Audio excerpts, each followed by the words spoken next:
let's talk about the rise of the planet of renewables. What do I mean by that, right? It's a loaded set of words copied from a very famous movie, Rise of the Planet of the Apes, right? So you've got immense potential in technology that can replace existing carbon fuels. And using renewable technology, we can go back to shunya in terms of carbon in the atmosphere.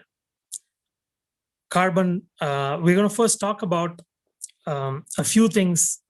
Why such rise of planet of renewables is happening, right?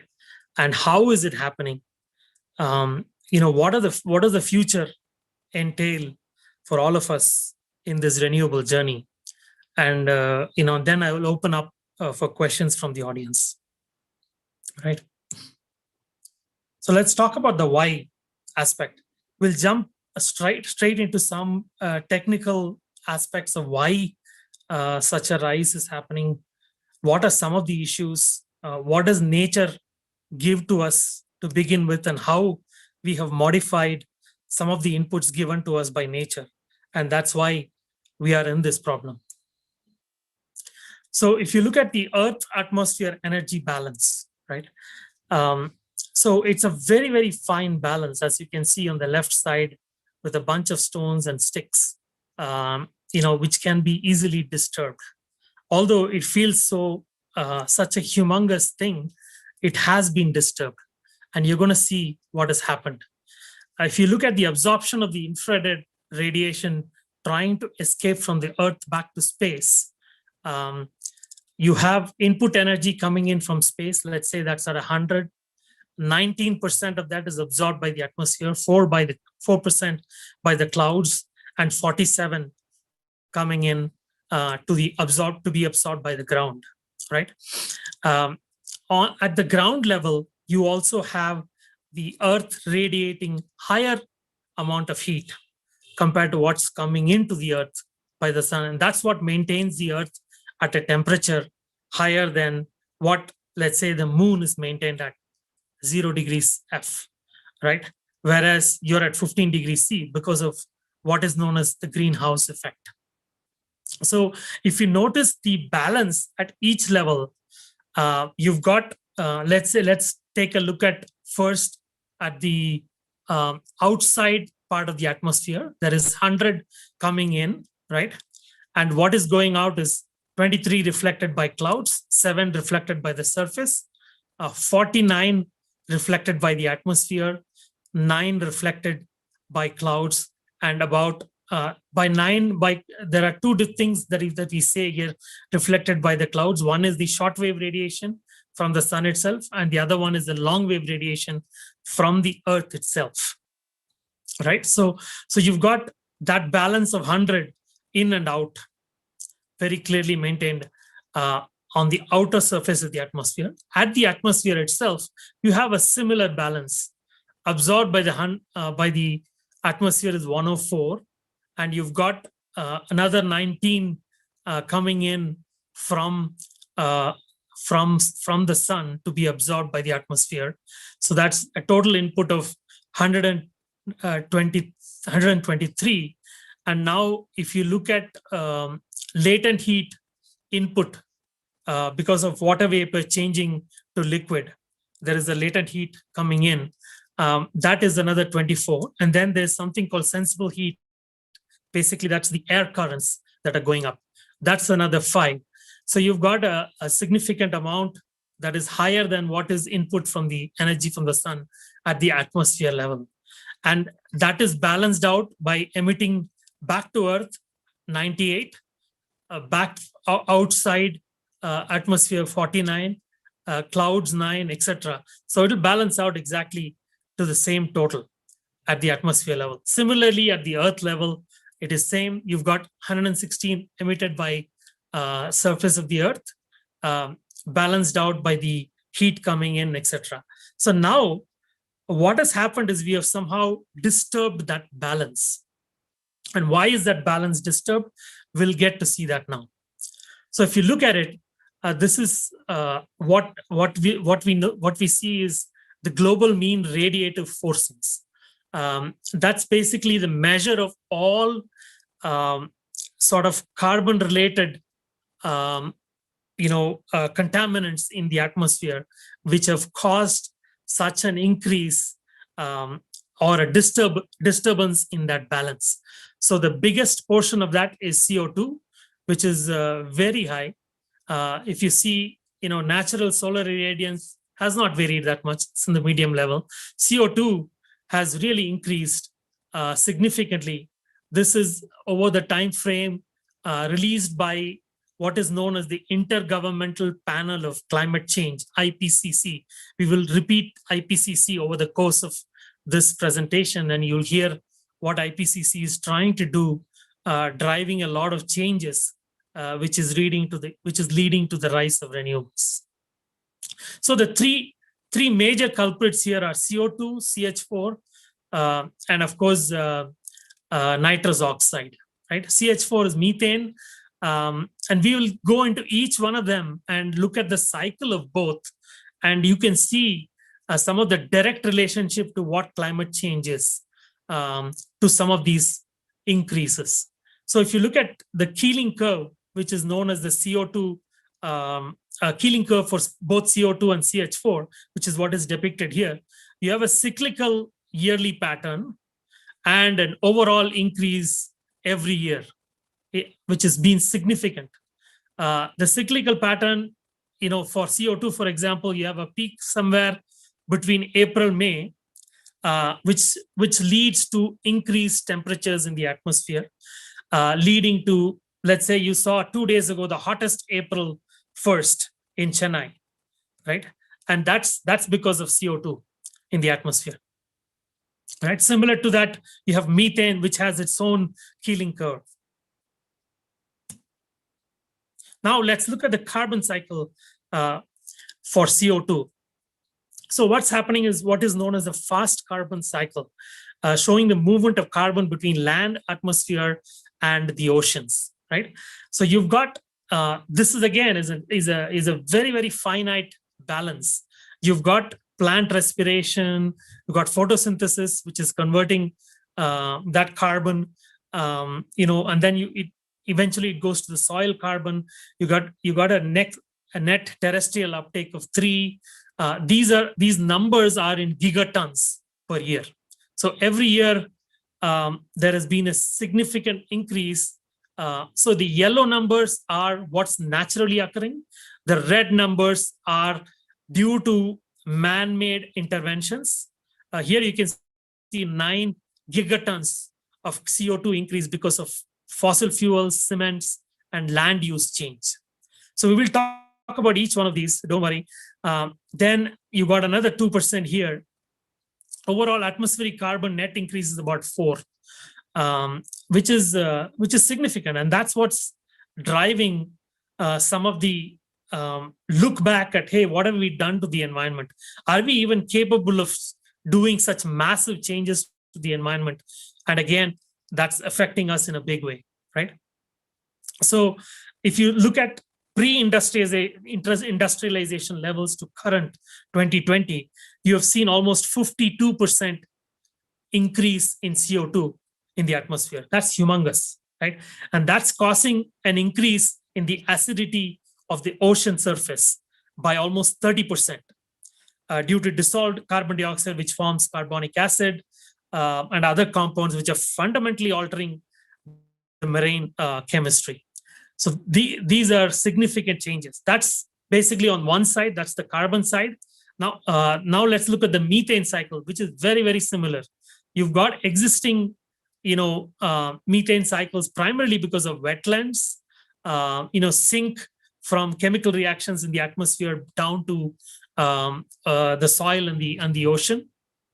Right? These are naturally occurring, to which man-made changes like fossil fuel production and use, agricultural waste, and biomass fuels have significantly increased, in terms of emissions into the atmosphere, which is primarily just for CH4 here. We're talking, teragrams of CH4 per annum in this chart.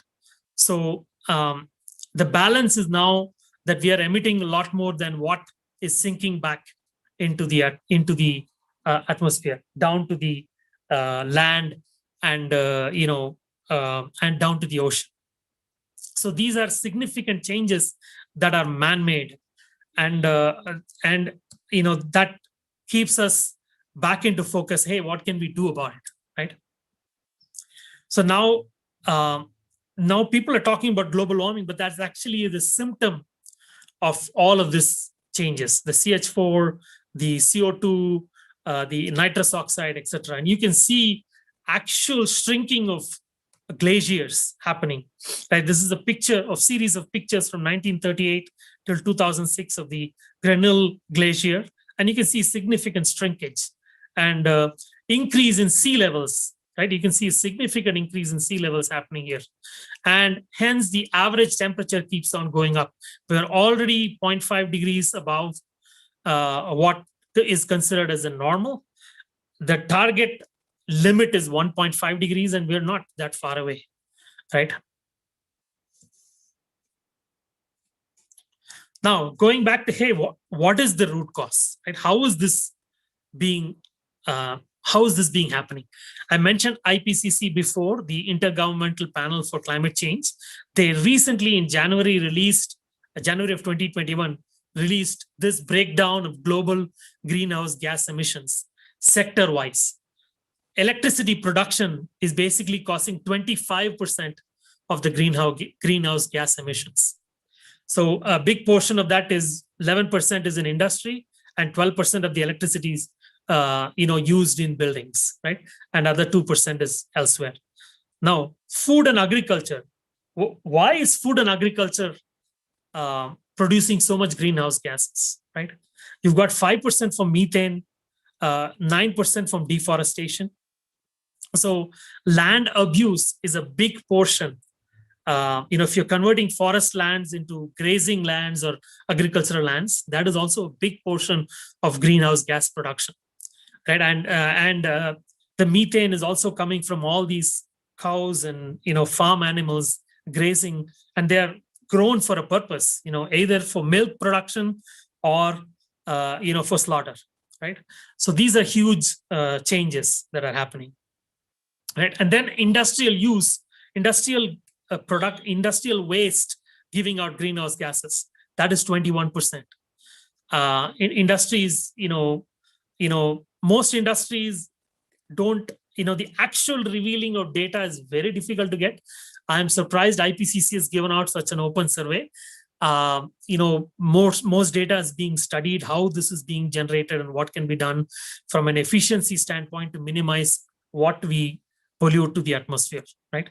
And 14% is in transportation, right? The whole push to EV is happening because of that, of the pollution that the greenhouse gases from fossil fuels, pumped into transportation is generating, right?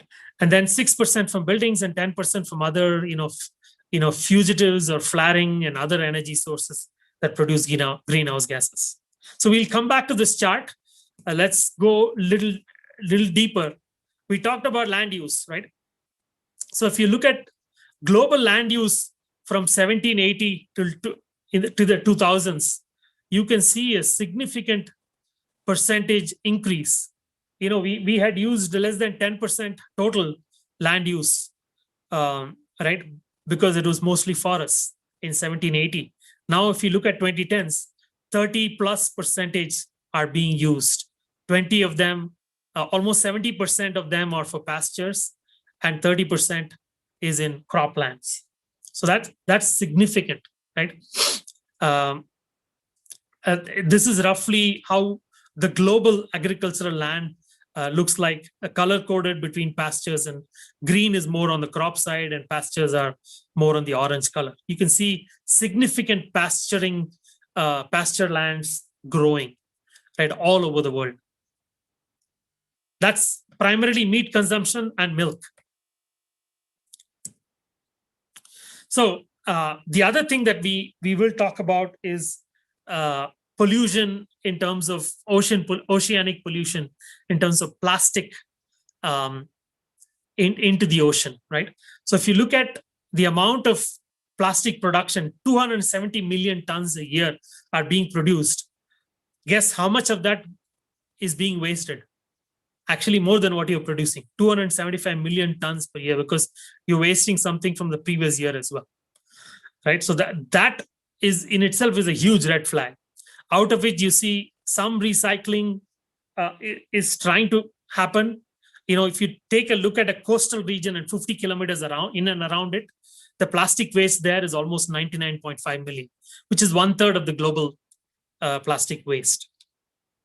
And out of that, about 31.9 million tons are mismanaged coastal plastic, annual sum of inadequately managed littering of plastic waste from coastal population, right?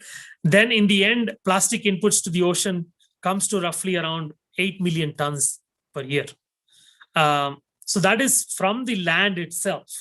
But there is a significant amount of additional plastic. If you notice, this is around 100 to 110,000 tons per annum of plastic coming in from land, right? So this number is a small number compared to the total plastic in the ocean, right? Why is that? That's the fishing industry. If you have not watched this documentary called Seaspiracy, it's a brilliant documentary on Netflix. I would highly recommend watching it.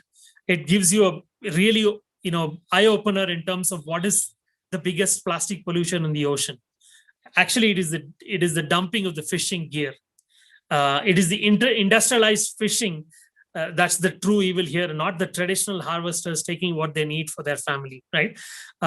So if you look at some of these practices that are being adopted, the crewmen. This is the first picture here on the left is crewmen in New Zealand, a trawler. Basically dump a large piece of Paragorgia coral. The middle piece is a coral that has come out at the bottom of the ocean, right? So why does the fishing net need to go all the way to the bottom of the ocean? This is the Tasman Sea, right? You don't need to touch the bottom. Fishing, can happen throughout the height. So it is overuse of industrialized fishing equipment that's really the root cause in terms of plastic dump. Not your, if the video on plastic straws can go viral, the Seaspiracy Netflix show should go viral as well. I would highly recommend you all watching it. So that in itself is a huge problem. And what that leads to is the whole biochemistry in the oceans are changing, and the oceans, as we have seen before, are a biggest sink of carbon. And if they're not taking in as much carbon, there's more carbon coming out of the atmosphere, right? So from an electricity standpoint, let's jump to the other part. 200,000 man years of human evolution, we're still stuck with archaic energy generation and distribution system. Discoms, have 25 to 40% of the operational expenses that are avoidable. Humongous supply and demand issues. You've got, very high cost of peak power. All of these issues persist now. Solar and other, basically renewable resources have finally started evolving, but they have also certain inefficiencies like dusting losses and supply and demand challenges. You've got limited options to use at location or store in batteries or sell the power back to grid, right? So you've got those kind of issues leading to increased energy wastage, almost 25 to 35% energy wastage, right? So that's in a nutshell why the sudden rise of solar and storage and all the renewable aspects of energy has occurred. Let's look at how they've occurred. The reason we have already talked about, how they are occurring, and what has happened so far and what needs to happen, right? Let's look at that. So as we spoke about, 25% of the electricity production is coming is 25% of the greenhouse gases are emitted from electricity production, right? So if you look at what are the renewables, right? What do we mean by renewables, right? I think the key lessons are from this morning's 10 o'clock discussion that we had right here at IITM RSD, the biomimicry lessons that we learned from biomimicry, right? First lesson is circular economy, zero waste. Nature has no concept of waste. One person's waste becomes another person's fuel, right? So if we can learn from that, create a circular economy than a linear one, there is significant progress that can be made. Then you have existing equipment that are inefficient, right? How can we focus on improving the efficiency and hence preventing SOx, NOx, and other emissions from going out into the atmosphere, right? And third is, of course, renewable energy coupled with storage, right? Because renewable energy production is during certain times when the fuel is available, in this case, sun or wind, whereas usage of electricity may not match those time frames, right? And then you've got electric EVs for mobility, right? As you saw, 14% of the greenhouse gas emissions are coming from transportation, right? So it should be a wholehearted effort in all of these areas. And that's what we call as renewables, not just solar or any particular aspects of renewable energy, right? So if you look at circular economy and why that transition makes sense, right? We have always been in this above mode of take, make, and dispose, right? To transition into a circular economy, what does it entail, right? So you generate, natural systems, you design out waste and pollution to begin with, and then you keep out, keep products and materials in use continuously, right? This is the shift that's needed. We are shifting to a system where we need to be. And this is, credits to MacArthur Foundation, Springer Link, this particular chart. So, so now going back to this morning's discussion, it has to make sense to the economy. It has to make sense to the community and also to the ecology at large, right? So let's talk about how it makes sense to the economy. Why would circular economy make sense to the economy, right? You need to come up with the right business models. By business models, we mean circular supplies, providing renewable energy, bio-based, fully recyclable input materials, right? You got resource recovery, recover useful resources or energy out of disposed materials. Then you've got product life extension. Let's say you sign a power purchase agreement for a solar power plant for 25 years. At the end of 25 years, the plant can still produce 80% of the original power, right? The actual life of solar, if produced properly and maintained properly, can go all the way up to 40 years. So that's what we're talking about, product life extensions, right? So then sharing platforms, enabling increased utilization. So right now we've always focused on assets that are completely underutilized, like this morning's discussion where a car is a high-tech equipment, right? Be it EV or whatever it is, but it is the utilization of that is 5%. It is just sitting idle 95% of the time. How do we utilize the EV for the rest of the 95% of the time? Can the EV supply power to the grid, not just take power from the grid, right? So there's a lot of innovations that are due to happen in this area. And looking at product as a service demands the producer of the product to stay with the product throughout its life cycle. It's not a product that you sell and you walk away. So that the whole thinking has to change as a product as a service. So those are the elements of circular economy that needs to come in play. Right? How do we unlock these new opportunities and innovation by leveraging these circular strategies, right? So, so you've got, manufacture and remanufacture. The same site that's manufacturing new materials should also be able to remanufacture, right? Right now, manufacturing plants are not set up to do that. So then you've got the restore and reprocess, which is a separate process that needs to be added. So how about sell and resell?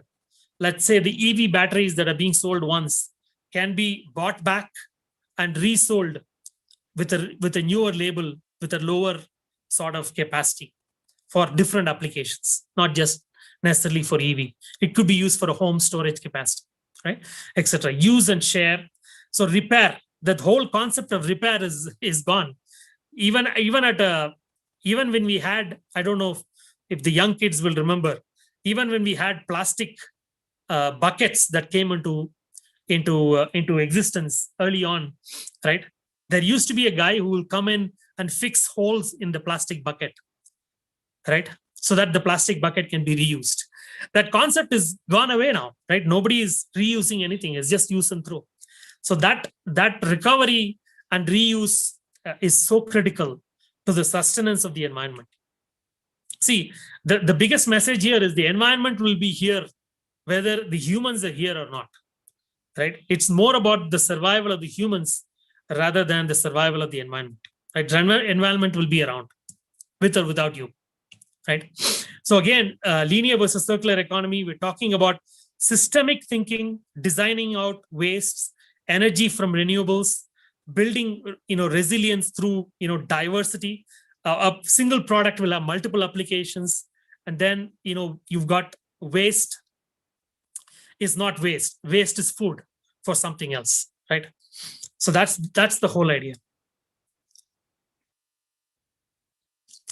So I'm going to skip a couple of slides, jump into a couple of brilliant examples of circular economy, right? What ITC Windsor has done, right, in Bangalore, right here in Bangalore, they are the first LEED zero carbon certified hotel, certified by the United States Green Business Council. So basically, what does it entail, right? It's sustainable practices, even from extents to food consumption. They use what is known as sunny aqua. Water has traveled zero distance from being poured into your glass and bottled in-house, right? This, they have got breakfast made with locally sourced ingredients, reducing the carbon footprint. Pavilion Pure, basically health drinks made from local produce. They've got One Bit Wonder, which is basically bite-sized portions of food to allow diners to try as many dishes as they wish, reducing waste. Because when you go on this buffet system, right, rather than the bite-sized system, there's a lot of wastage. So they've thought through all of this, and there's a lot of lessons to be learned from this for other hotels, not just hotels, the other other commercial entities and industries. Now, you go back to our favorite chart again, right? So we've talked about energy production, how we're addressing, how we need to weed out this 25%. Agricultural land use, this is a tough one, really. I mean, you can't stop people from eating, but can you reduce the amount of, meat and milk, right? That's a plead from humanity to humanity, right? Then on the industrial side, right? How do you stop an economy from growing, developing, right? But still maintain minimal greenhouse greenhouse gas emissions, right? That's the challenge. Like a country like India, now there is a zero emissions target given, coming in from each of the countries around the world. China has said by 2060 there'll be zero carbon. US has said by 2050 there'll be zero carbon, right? Guess what is the target for India? India has not set any numbers yet, but India is a developing country, right? So in a developing economy, to set such targets without curtailing the economy is the key. But we have fresh opportunities that will enable us to grow the economy as well as curtail the emissions, right? That's the road that needs to be walked. Now, here's an example of a brilliant solution for reactors assembled inside boilers. Take boilers that produce steam that are being used in any industry. Take the clothing industry, take the hotel industry that use steam to boil idlis or whatever it is, right? Steam is a umpteenly used commodity. How are they producing steam? By burning firewood, coal, or natural gas, right? And that is currently, there are several companies who produce these boilers, but the way the boilers work is you need consistent supply of oxygen and the right temperature to be maintained. The airflow and the maintenance of the bed temperature has to be above 1,000 degrees C consistently to burn out all of the toxic waste and increase the fuel efficiency.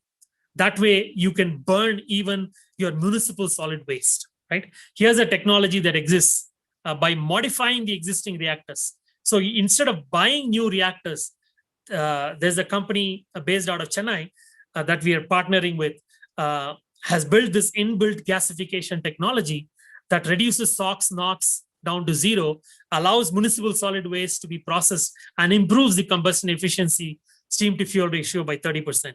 Imagine burning some of these North Indian the agricultural waste that gets burnt in the atmosphere. If those can be burnt inside a furnace that's controlled using this technology, and this can go humongous in terms of scale.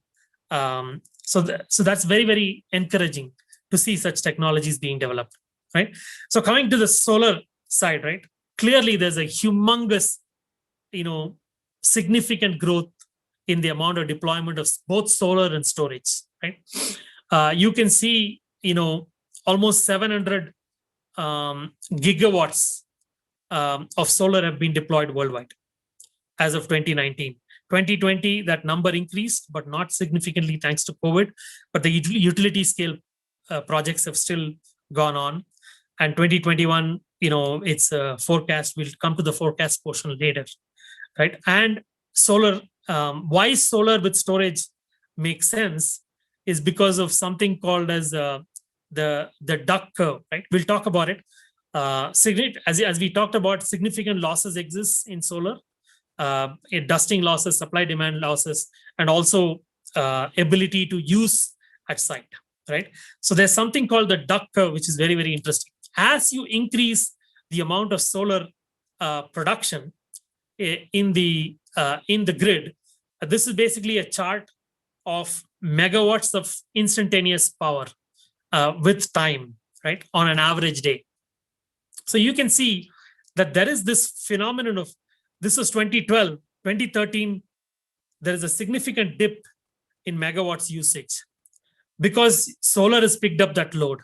The demand for excess electricity during the midday has come down significantly. But what is happening towards the end of the day is there is a steep ramp up in terms of power requirement.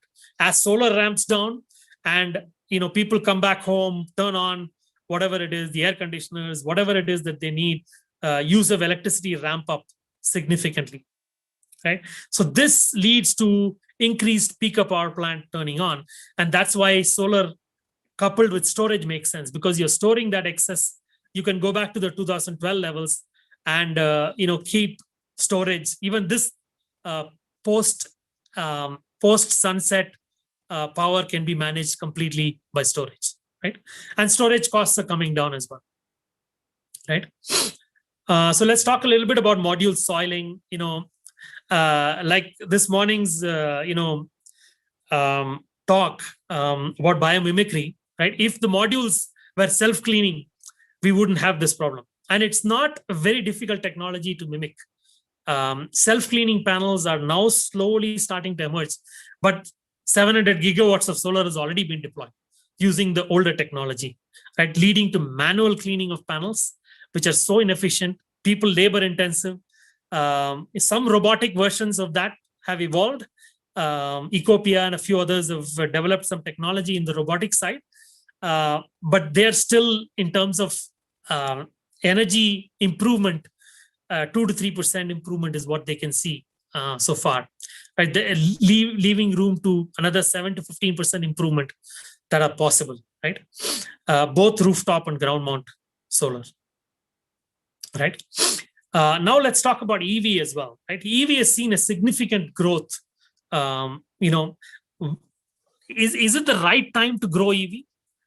So what are you doing when you grow EV without growing renewables? You are just moving the pollution from the car to the power plant, right? Which is not really efficient. You're just moving the point of pollution. That's all.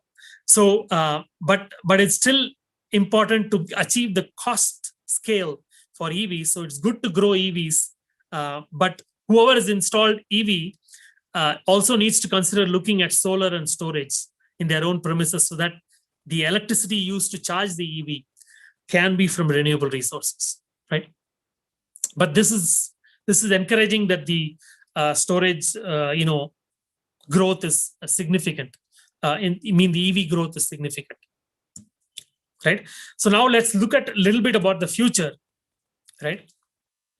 So now we've talked about the global warming scenario, right? Now the scenario from 2000 till, if you let it go as is, right? Massive industrial growth, massive growth in population, and significant energy use, no balance in energy technology, you are looking at a 3% 3-degree increase or above, which is above the 1.5 by the end of the century, end of 2100, basically, right? And that is not a scenario anyone wants, right? That is totally irreversible at anything above 1.5 degrees. So what can be done, right? Is there a possibility of controlling population growth? Well, through advocacy, yes, it's possible. Can we achieve high economic growth, but by using renewable resources, right? That's the right methodology. So you've got all these 3-4 scenarios in which you can actually still be below 1%, right? And especially this scenario is very encouraging, the P2 scenario, right? So, so how does the future look for renewables? Yes, it looks very strong. Each year we are looking at 100 to 125 gigawatts of solar being deployed. You're also looking at significant improvement in energy storage capacity. If you look at the 3 different colors here, transportation is the biggest increase in storage capacity. That's thanks to EV, right? And then you've got the orange color is stationary sources, which is basically storage for industries or residential complexes. And PSH is pumped source hydro. Pumped hydro is another source. So where you pump water through renewable resources up a hill, and then use the water that's run down to turn a turbine, right, to produce more electricity when you need it, right? So those 3 usage of storage are clearly going to ramp up significantly. Again, EV, we are looking at millions. By 2030, we're looking at 27 million EVs being deployed, mostly 4-wheelers and trucks. Tesla being a leader in the market, but looks like everybody is catching up. And the key enabler there is the battery technology, and how we grow battery technology sustainably, right? So if you look at the battery technology itself, right? I'll go back to one page before this. How is all this battery technology going to grow? Right now, it's all focused on lithium ion. Is it really sustainable? Is lithium available throughout the world? Not really. In South America, in Australia, some amounts, and in China, very little, right? But again, you're using transportation you're using mining to mine the lithium. How sustainable is that? And then you are transporting it to another region to manufacture, put them into cells, and then assemble them, for those cells into battery packs, etc. Right? There needs to be a little bit more sustainable way of thinking and doing that. Right? Maybe locally manufactured materials using locally available materials. India, for example, has just started opening up some lithium cell and module manufacturing, lithium module manufacturing factories, but we should look at other materials as well, sodium-based batteries and other approaches. So we should also not ignore something called the peripheral and integral innovations, right? These are efficiency improvements. You've got, let's say in the energy, let's say solar deployment case, right? You've got the whole lead generation platform. The CRMs, the Google Sunroof integration, instantaneous proposals, because there's something called soft costs, which is a huge portion of solar deployment, let's say in the US. Let's say Indian solar deployment costs at 50 cents. US deployment still costs at $2 a watt. Why is that? Because of soft costs, permitting costs, etc. So there's a lot of cost savings that can come increasing the adoption rate, right? So that's where some technologies can play a role. Drone survey technology, integration, automatic layout, permitting package, a digital quality assurance program using drone, project management platforms, etc. And then remote monitoring and control platforms, an O&M scheduler, automated cleaning solutions on the previously deployed, older solar panels, and basically a demand response, right? If you're able to manage all of the electricity use from solar alone through carefully storing in batteries and deploying it when you need them, rather than using from grid, which is coal-based or other non-renewable sources, then you have a win. Then you also have blockchain-based technology also getting integrated for peer-to-peer energy trading. So if you can store energy in your batteries and sell it to your neighbor when he needs it, so that's really powerful, right? I mean, not all utilities are in favor of it. Some utilities are looking at it, like in Malaysia or certain parts of the US, etc., and Europe.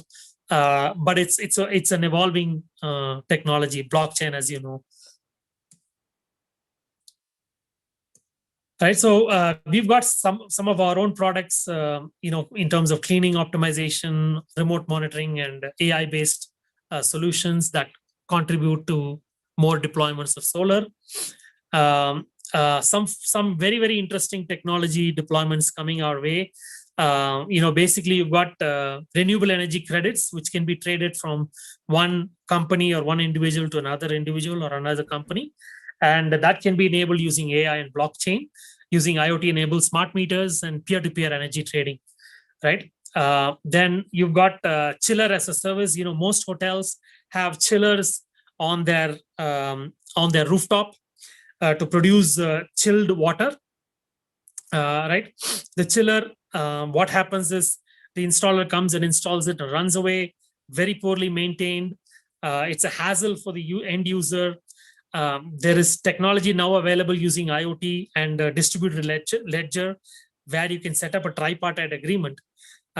This smart contracts can be set up so that the installer is incentivized to maintain these chillers more effectively, and they get penalized if they don't, and they get rewarded if they do automatically using smart contracts, right? So this is something that is being explored by some of the forward-thinking utilities, right? And then you've got smart socket. So the number one issue in EV charging is, of course, one is swappable batteries. As long as swappable batteries take time to evolve, you need charging stations everywhere. With charging stations coming, how do you really evolve that, right? In one scenario, the utilities themselves can deploy charging station at every, let's say, street corner, right? And the house owner or the property owner there,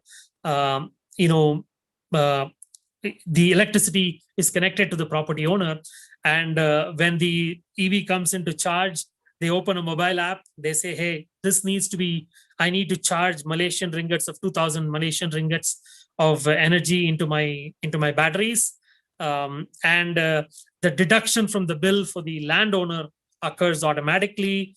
The amount gets credited to the utility, and also the electricity offset is being made to the end user. So these kind of these also can be blockchain enabled, right? And then the whole aspect of demand response we talked about, where you manage the demand based on the supply, right? And that's very, very interesting. Where batteries get deployed in a mass, in a mass basis as distributed batteries, not a single site storage battery. Let's say in industries, you deploy huge sort of containerized battery solutions that can basically offset the local shift in peak, rather than turning a peak power plant, which can be very, very expensive, right? So storage can offset that.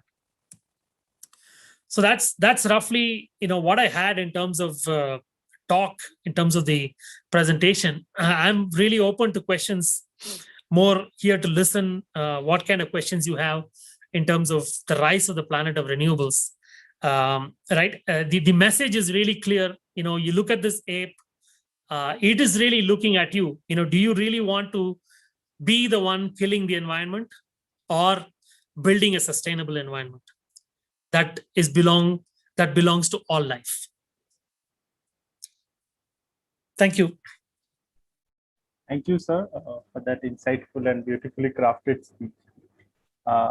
Actually, we want to address the audience about one thing. We ran into a technical glitch at the beginning, so it wasn't streamed online.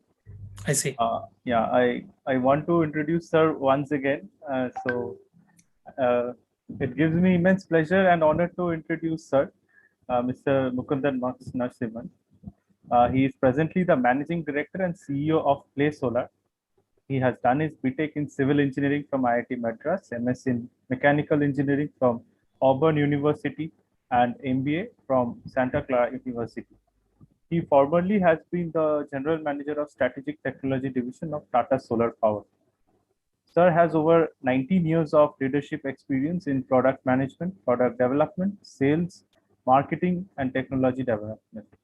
He has innovated and delivered a variety of solutions in solar and semiconductor fields in India and US. The vision of Play Solar is to achieve affordable solar energy applications and connected communities worldwide, and their mission is to build a world-class organization that excels in simple, smart, flexible, and reliable energy solutions with one touch. Thank you. So we can move on to the question and answer session now. Sriram, can take from here. Yeah, sir. Thanks a lot, sir. That was a really comprehensive presentation, sir. So one of the main questions which arises, I read in few articles which mentioned that China mainly controls the silicon distribution and so on. So how can India decrease the dependency on other nations and also achieve the solar goals and goals and so on? No, it's a very, very, very, very good question. Again, right, so we're looking at economy. I'm going back to this morning's talk of economy, community, and ecology, right? So if you look at economically speaking, right, it makes sense to buy from China because they have the cheapest solution available. But if you give them that much leverage and power, they can always ramp up the price whenever they want, right? So silicon is everywhere. China doesn't control silicon, right? Only issue is the manufacturing of silicon from the ground up to ingots, then to wafers, right? That technology is extremely power intensive, right? Now, several Indian companies have started and given MOUs to various government of states within the country that they will also take up that challenge and do this in India. It's not rocket science. Even rocket science is not rocket science that way, right? So, and it can be definitely done in India, but what is the right time to do it, right? How will an MSME, micro, small, medium enterprise, be also a part of this journey, right? And it's really, really critical to pull them along because they are the backbone of the country, right? And that's where I think that's really the question to the government, right? How will they pull in the MSMEs, not just the larger companies of India that will have the muscle and the power to build these large mega scale polysilicon, but also, the micro technologies that go allied with deployment of solar, right? How will the government end up supporting such companies, right? That's the real open question. Thank you, sir. Sir, just one more question. Like, when we look into the previous decade, the cost per unit power generated in solar power plants in the tender rates, which is mentioned, has decreased drastically. So, Yes. how like what is the main reason like which allowed companies to achieve this? Is it kind of an operational excellence, or technologically is it have we enhanced more, or your views on No, it? excellent question, right? I wish I had a slide on it, but number one reason is you can call it as three phases, right? First, the invention of solar that happened 40 plus years ago, right? That's phase one, when it was in AT&T Bell Labs discovery of photovoltaic effect, right? That happened 40 plus years ago. Then it did not really grow in terms of, at that time it was $100 a watt for a solar panel, right? It was no way from far away from commercialization, although some boutique applications people are starting to deploy. It was really Germany that really in 2008 timeframe, right? Before that time, 2000 to 2008 timeframe, that really ramped up the deployment of solar using what is known as a feed-in tariff program, where they give you lucrative money back into your pocket if you produce and generate solar and sell it to the grid, right? That was popularized by Germany. And then later on, as economies of scale, what is known as the Swanson's rule. So as you grow more and more capacity, as you increase more and more production, your cost lowers down. So as you double your capacity, Swanson's rule for solar is as simple. As you double your capacity, your cost reduces by 20%. So this is what has been happening. And the third phase is, of course, China taking over, right? They took over most of the module factories, and they just ramped up significantly. And with that ramp up, module efficiencies kept going up, right?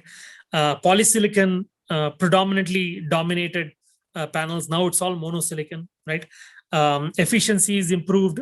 Theoretical efficiency for silicon is 26%, right? For solar cell efficiency. Now we're already 22, 24% in actual production, right? We're already at theoretical efficiency limits, reaching that, right? And solar panels, because of their efficiency improves, the rest of the materials are the same. The glass, the EVA, the backsheet, the junction boxes, etc. But the cell efficiency has gone up. So on a per watt basis, the denominator has gone up significantly. So that reduces to lowering of the costs. From $100 per watt, we are now at less than 50 cents per watt deployment, fully deployed on the ground. Thank you, sir. Yeah, Nitikesh, like. Yeah, I have an add-up question to this. Sure. Sir, in terms of transport, we are looking forward to EV, but for electricity, we are still mostly dependent on the thermal power plants. So, do you? So, what we actually looking into? So, we need a shift of infrastructure or technology, or we should go for any alternative methods like the CO2 infusion, like that. No, very, very good question, right? So thermal is still dominating in India, right? So if you look at Germany, what they have done is they've had a significant shift from thermal. How are they able to do that? Because they ramped up renewables so much. Renewables deployed in Germany is almost 40% of the total energy deployed, right? And they've had full 100% renewable days where they shut down the coal plant throughout.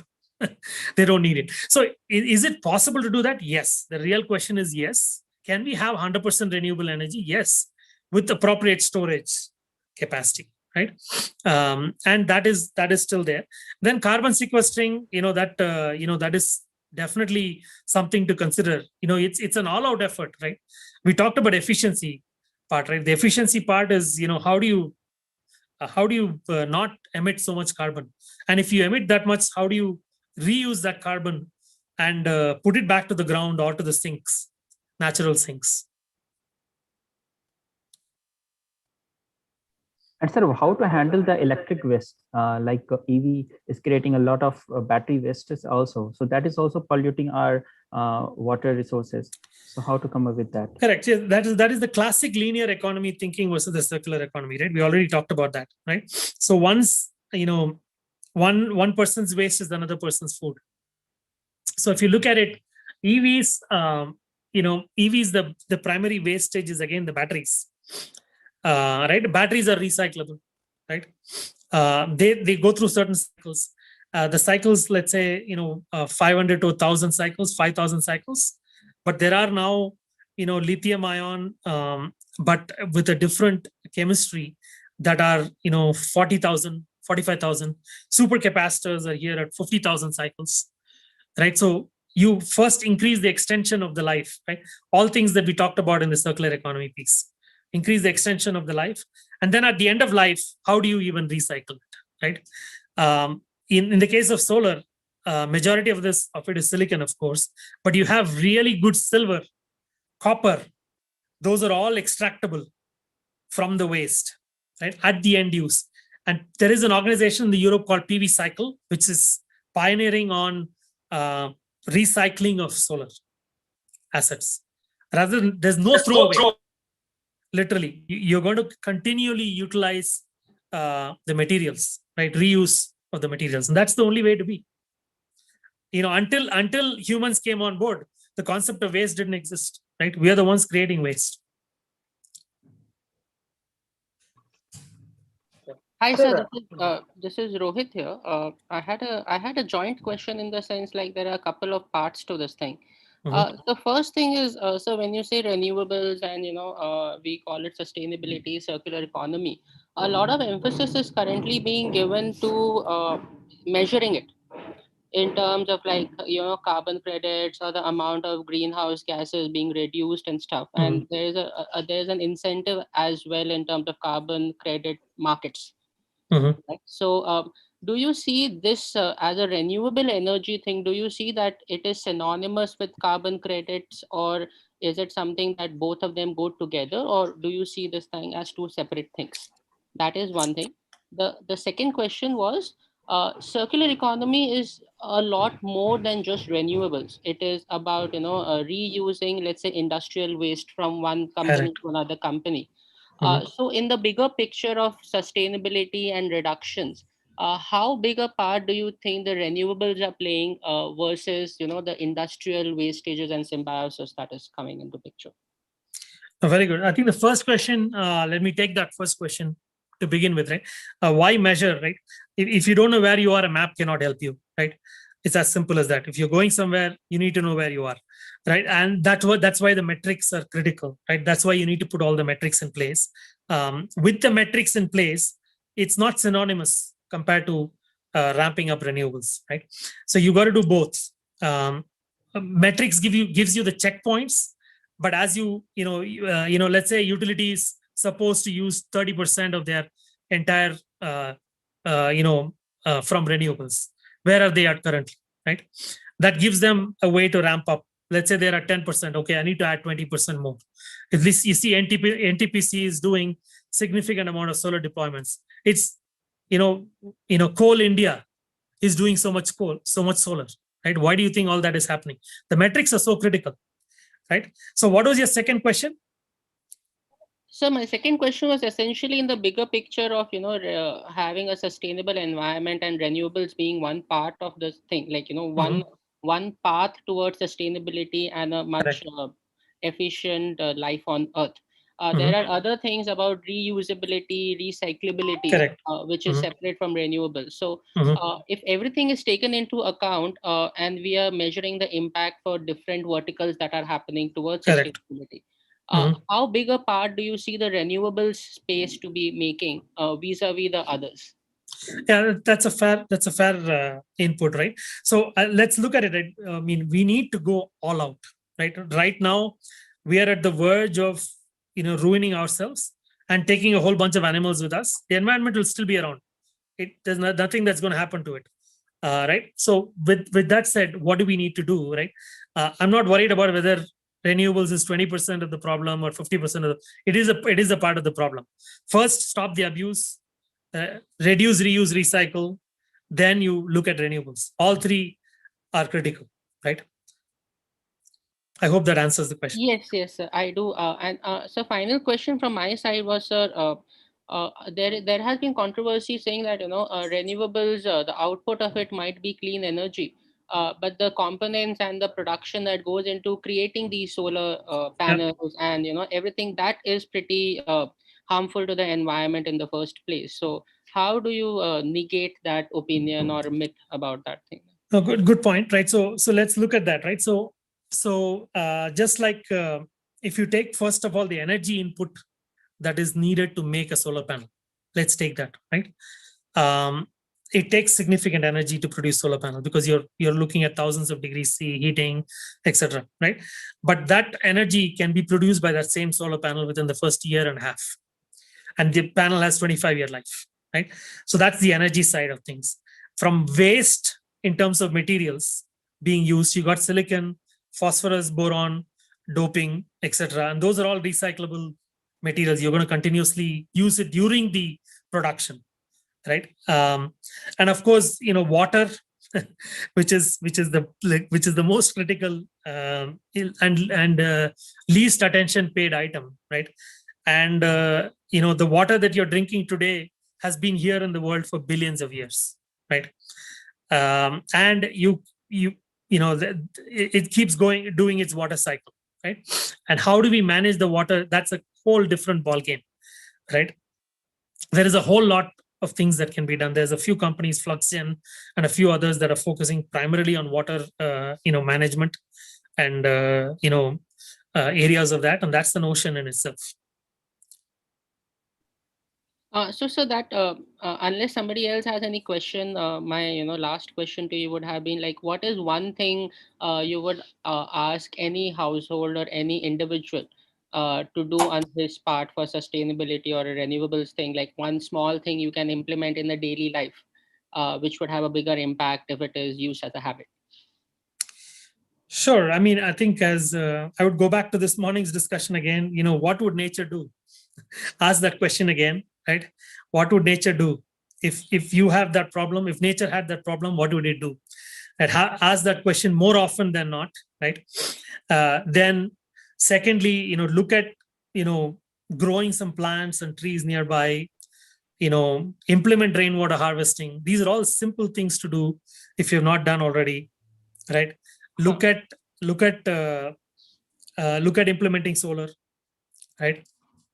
Not just because it makes business sense for the end user. It makes good sense for the environment. We have satisfied the economy with solar.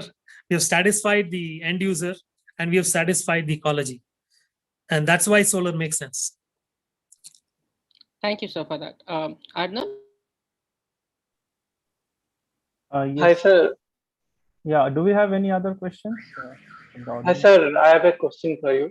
Sure. So, how do you see the fuel cells in the comparison of the battery? Sorry. Can you repeat the question? My question is that how do you see the fuel cell in comparison with the batteries? Fuel cell compared to battery. Yeah, fuel cell is another additional technology, right? So it's up and coming and evolving. There is definitely some focus coming in from several large entities looking at hydrogen-based fuel cells. One is hydrogen itself, and then the fuel cells, right? We're talking about two different things here. We didn't talk about hydrogen.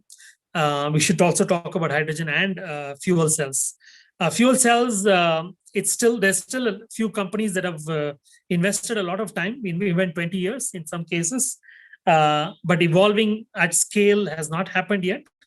That could be because of deployments, right? You need a Tesla-like company to look at fuel cells. That way scale will happen. And these are all still viable technologies, have not met the economy standards yet. And that's where they're stuck. Okay, sir. Thanks. Thank you. Okay, I think we don't have any other questions, or do we? Yeah, there's just one question, sir. Sir, can you tell us about how does the solution from solar thermal, thermal electric storage devices, or using thermal concentrators also, like how much does it actually applicable, and how much it is used, or your view on it? Yeah. No, it's good. Solar thermal is basically concentrating, mirrors that will, produce steam, right? And that can be used to turn the turbines, right? So solar thermal is still a viable, basically it's instead of, light to electricity, is light to heat. You see a lot of deployments of solar thermal in homes for solar water heaters, right? But from a large scale deployment standpoint, it is still not as popular as solar PV, because primarily the cost down scenario, and also the efficiency scenario, right? And it requires a lot more direct natural irradiance compared to diffuse light plus direct light, which is what you see in most of the, let's say, Chennai or Bangalore. You don't see that much DNI compared to diffuse plus direct, and that's why the efficiencies are much higher. Although if you look at aerial efficiency, solar thermal is actually very, very efficient. 75, 3x the efficiency of solar PV. But it's just that it requires, what do you do with that heat? You need to have an industrial application. Industrial application is there is, it's certainly possible for several industrial use cases of steam production augmented using existing firewood. There are direct applications for that, and it is being deployed by a few companies all around India. Okay. Thank you, sir, for the insightful answers and also for addressing the doubts of the audience. So with that, we come to an end of the last session of RSD. We had started with the range of events from workshops to lecture series, research expo, interactive talks, competitions, and many more. So we would like to give a glimpse of the events that happened in RSD 2021. I would ask Rohit to play the video. Yeah, before that, I would like to give my thank you to all the people who attended, and thank you for the organization to giving me an opportunity and this wonderful cause. Thank you so much, sir. Thank you. Thank you for joining with us, sir.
Okay, so now I would like to invite our Research Affairs Secretary, Mr. Rohit Jhunjhunwala, to say a few words about RST 2021.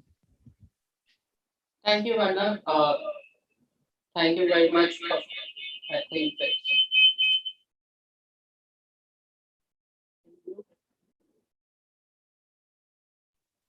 Hello. There is something. Okay, sorry about that. I think there was some echoing from some places. Thank you, Arnav, for that. Hi, everyone. I am Rohit. I am the Research Affairs Secretary at IIT Madras, and we are happy to have hosted our RST 2021, which is Research Scholars Day, for the ninth edition this year. We started in 2012, and I am happy to say that we have successfully now completed the last 3 days of RST 2021. It has been a very different journey, I would say, from the last years. It has been a very steep learning curve for everyone in the team. You will be able to see the faces of a lot of people in this team at the end of this session. But the amount of work which has gone, the amount of decisions, the amount of thought making, the amount of thought, and the amount of hard work for the last 3 months the team has put in is fantastic. And when we started this thing, we were not very sure how this might turn out. But I'm very happy to say that it has been very smooth. We have actually exceeded the number of lectures and sessions we actually wanted to do, and the entire team effort behind this is fabulous. I will have to really recommend the team, everyone in the team, the coach, the coordinators, and the volunteers, for a smooth session like this. Also, it would not have been possible without the support for the IIT Ma Alumni Association, and they have been phenomenal in their help, in their support, in their trust with the students. In fact, we are streaming live from their YouTube channel. So I would really, extend my gratitude to the IIT Ma team. I would also extend my gratitude to our title sponsor, KLA. And I would also I would also be very appreciative of the IIT Madras administration, the Dean of Research, Ashok Misra sir, the Dean of Students, Nilesh Vasa sir, and their entire team, for helping us execute this thing without a hitch.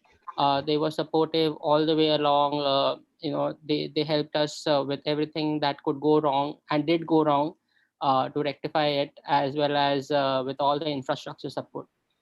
So I'm very grateful to them. I'm also grateful to all of our other sponsors, the outreach sponsors, the merchandise sponsors, as well as the our title sponsors, for that. So we are happy to have collaborated with every one of them. We have expanded the reach of RST this year. It was partly due to the fact that it is online. We could do it. In the previous years, we have not been able to extend the boundaries of RST as much as we did this year. And that is thanks to being it a virtual one, and everybody could participate from across the world. So that is one thing. I will not take much of your time. I know the winners are waiting for the results, and all the participants are waiting for them. I would now hand it over to my competition score, Shaktivel. He will be presenting the winners for all the competitions that we had. And over to you, Shaktivel. Yeah, I'm here. Can you now take over and Sure. Yes, tell yes. the winners for all the competitions that we had? Yeah, sure. Yeah. Let me share the screen. Yes.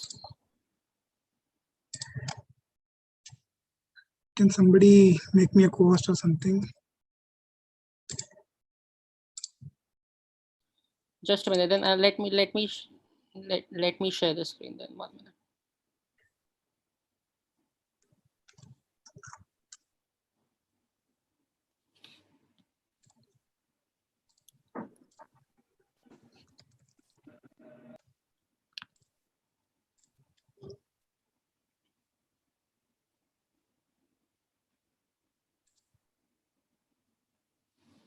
Yeah, thanks, Rohit.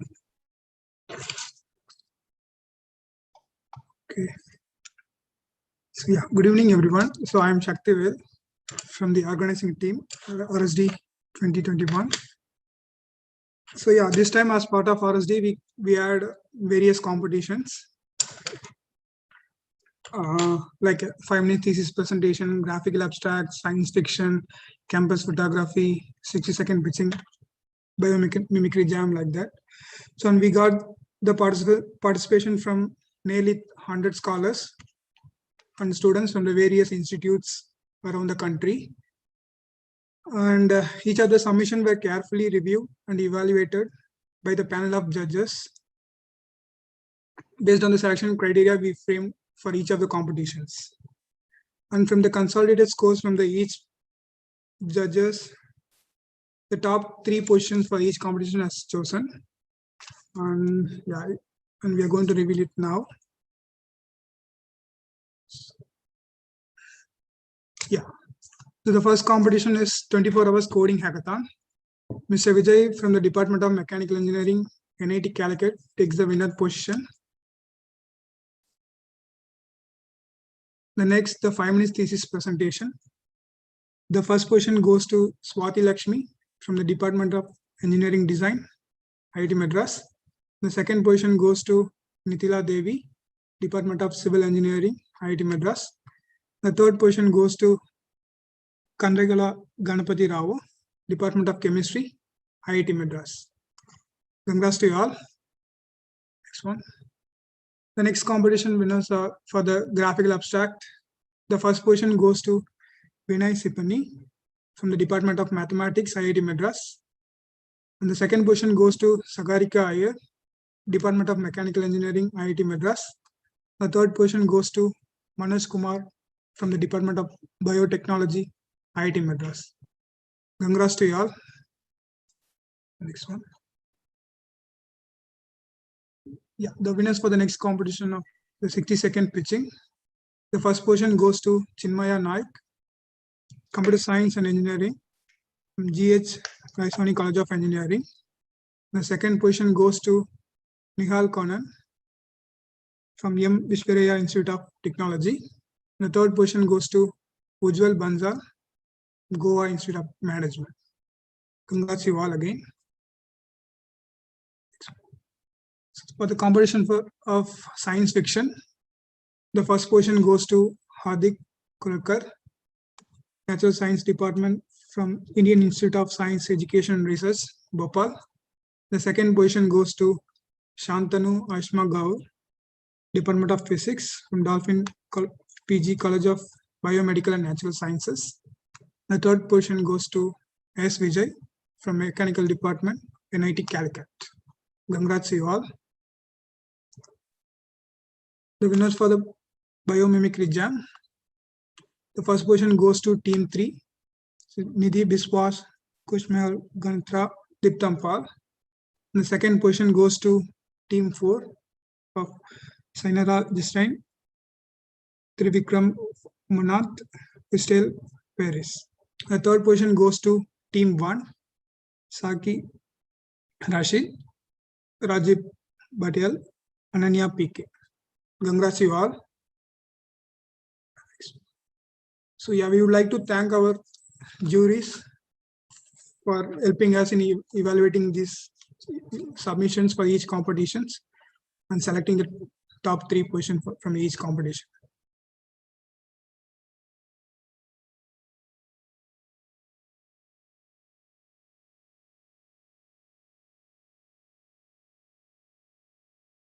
Thank you so much for all the participants for joining us and actually participating in various competitions. Thank you. Thank you, Shaktivel, for that. So we will also like to acknowledge the effort of GUVI, Addictive Brain, RUTAG, IIT Madras, and all the other competition sponsors for their help and extending support for helping us out with these competitions. I would now want to invite Vamika, our workshop score, to say a few words about the workshops that we have been conducting for the last 7 days and will still be continuing for the next 2 days. So, Bhamika, are you here? Good evening, all. First of all, thank you for giving such an overwhelming response to the series of events of Research Scholars Day. So, like as part of workshops, we had like several categories: technical workshops, creative learning sessions, and some researchers toolkit and alternative career options.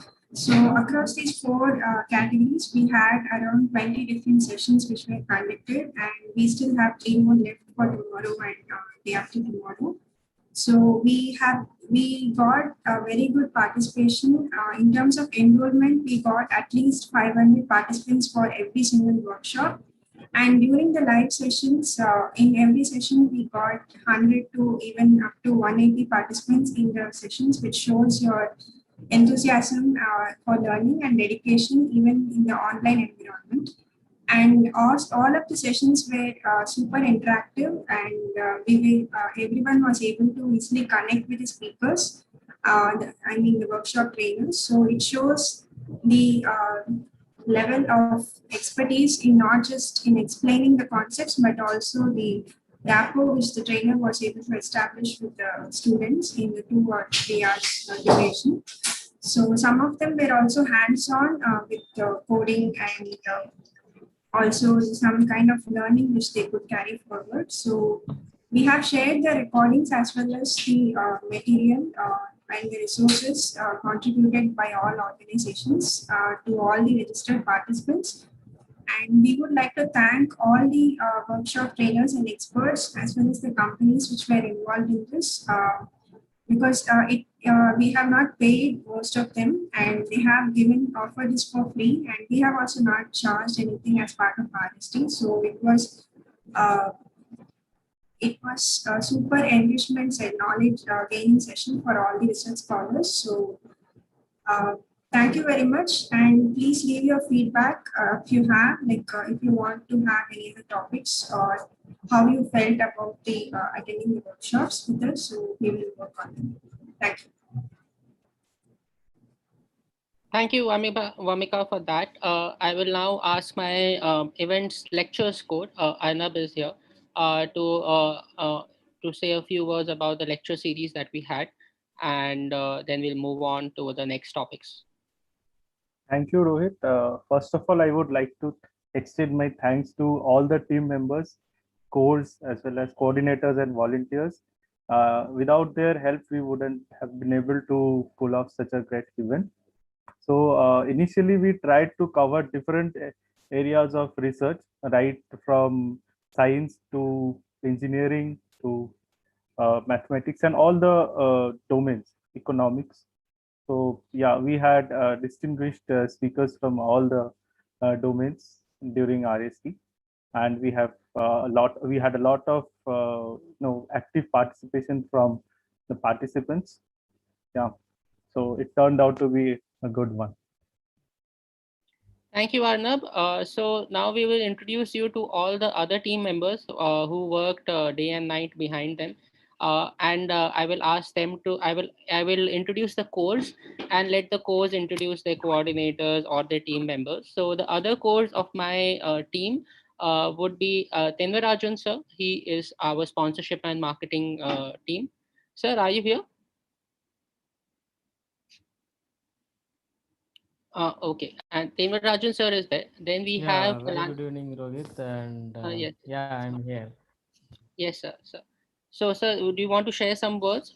We were just introducing the entire team now.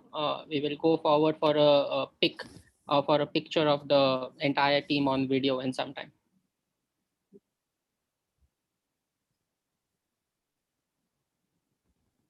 Yeah, very good evening, everybody. Actually, it's a very happy moment with our team, RSD 2021, and it was a great pleasure to give some support. But sometime I may be missed in between. But my one of core coordinator Deep Singh, he entered into the place and then he fulfilled our requirement. and that was the great support I got from Deep Singh and one Rishikesh. Both of them, they worked well with our sponsorship team.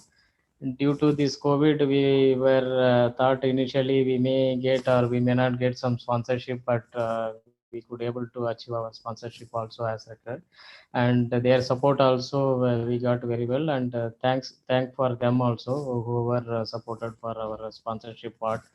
And yeah, that's what I would like to say. And the team effort came very well. And one of our attendee and professor from NIT Surathkal, he said the our team effort was very good, and media team has made a lot of videos and brochures. It was very attractive. That's what he has conveyed yesterday itself after his lecture. So it is like it's not a student effort. It looks like it's like a professional who involved very competitive way, and then it went very well in online mode also. All live streams all went good, and whoever uploaded the videos, it was very nice to look. And it is very great to involve with such a event. And thanks for the opportunity, Rohit. Thank you. Thank you, sir. Palaniappan is our alumni core, and I have Dinesh and Guru as well, who are my media marketing core. So can you guys come on the screen and show your faces, which normally will not come out in the kind of work that you have been doing in the team? So Dinesh, Guru, Palaniappan, Pranab, are you guys there? Pranab, yeah, I'm not seeing you on video. Can you just come on video? I'm not seeing you on video. Can you just come on video? Yeah, can you see now? Yeah, can you see now? Yes, I can see you now. Yes. Yeah. So hi, yeah, I'm very happy to work with every team member of the ecology. So yeah, this year all events happened according to our expectation, because we put a lot of effort. So this is the result what we expected also. So this time, yeah, we are very happy to see so many number of participations, and I would like to congratulate all the winners from each and every event. Yeah, and then I would like to thank to my team coordinators like Karthik, Hari Vignesh, then Anurag Chauhan and Ramachandran. Because without them, I cannot make that RSG book and all. Because in the last minute, especially, I would like to thank Hari Vignesh and Anurag Chauhan, because they helped me a lot to announce the top alumni profile. And I would like to Lata ma'am, who is executive director of IIT and her team also, because they gave right resources and enough inputs to shortlist those alumni profiles. Thank you, Palaniappan. Yeah. Thank you. So, guys, can you come online now? Can we have like a group photo on the web and keep it for later purposes and for our group snapshot? So whoever is watching, this is a glimpse of the team members. Some of the members are not able to join, but a lot of members are here. So yeah, so this is the team behind RST 2021, and we are it has been a long journey for the last 3 months, organizing it, recruitments, and handing it over, and we still have quite a bit of work to be left to be done. So but this was the team which helped us in everything till now, and they will be there for the next few days as well. So yeah, so I'm just going to take a screenshot of this thing and keep it for our purposes as well. And in case you guys want to say something, now would be the right time to address everybody, and it will go on the website and it will be there. So in case you want to just put something out there, this will be the right time to do it. I have one thing to add. Even though everyone was, all the coordinators were part of specific teams, I think while working there was no difference. Even if you approach someone, we were very happy to help, and that's how we were able to pull off things together. So I want to thank not just my coordinators, Pugar, Naman, and I want to thank everyone who has been part of this, because every team has helped each other in some way or the other. So I thank all my coordinators, and I really hope that we will have this connection and friendship even after RSD. So happy to meet you on in this platform. Thank you, Amika. Thank you. Does somebody else wants to say something?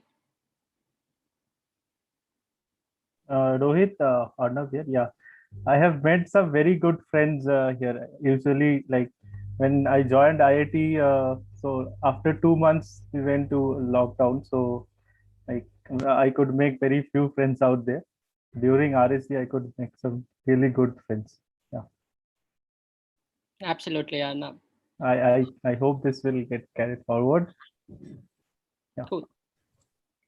Yes. So thank you. Hello. Somebody is Yeah, going. I want to say something. Yeah, go ahead. Yeah.